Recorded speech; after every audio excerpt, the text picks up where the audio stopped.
പ്രിയ പ്രേക്ഷകർക്ക് സീരിയൽ ന്യൂസിലേക്ക് സ്വാഗതം. കൂടുതൽ സീരിയൽ ന്യൂസുകൾ അതിവേഗം ലഭിക്കുന്നതിന് ഈ ചാനൽ സബ്സ്ക്രൈബ് ചെയ്യുക. ബെൽ ഐക്കൺ മറക്കാതെ ക്ലിക്ക് ചെയ്യുക. വീഡിയോ ഇഷ്ടമായി എങ്കിൽ ലൈക്ക് ചെയ്യാൻ മറക്കരുത്. നമ്മുടെ പ്രിയ പരമ്പരയിൽ നിർണായകമായ വഴിത്തിരിവ് ഉണ്ടായിരിക്കുകയാണ്. ഒടുവിൽ രാഖിയുടെ ജീവൻ രക്ഷിക്കണം എന്നുള്ള തീരുമാനവുമായി ശാരിക മുന്നിലേക്ക് കടന്നു വരികയും അസുഖവിവരം രാജീവിനെ അറിയിക്കുകയും ചെയ്തിരിക്കുകയാണ്.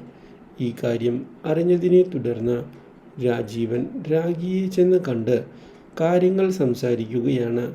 പക്ഷേ താൻ ഇനി ചികിത്സിക്കില്ല എന്നുള്ള നിലപാട് രാഖി എടുത്തതിനെ തുടർന്ന് രാഖിയെ നിർബന്ധിക്കുന്ന രാജീവൻ രാഖിയില്ല എങ്കിൽ താനും ജീവൻ അവസാനിപ്പിക്കും എന്നുള്ള കാര്യം പറയുകയും ചെയ്തിരിക്കുകയാണ്.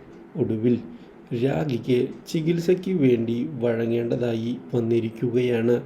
ഇതോടെ ഹോസ്പിറ്റലിൽ വെച്ച് രാഖിയുടെ ചികിത്സ തുടങ്ങുകയും ചെയ്യുന്നു. എന്നാൽ തനിക്ക് യാതൊരു പ്രതീക്ഷയും ഈ ചികിത്സയിൽ ഇല്ല എന്ന് രാഖി രാജീവനെ അറിയിക്കുന്നുവെങ്കിലും രാജീവൻ പ്രതീക്ഷകൾ കൈവിടാതെ മുന്നോട്ടു പോകുന്നതിന് തീരുമാനം എടുത്തിരിക്കുകയാണ്. ഇതേ തുടർന്ന് ചികിത്സ ഫലം കണ്ട് തുടങ്ങുകയും ചെയ്യുന്നു.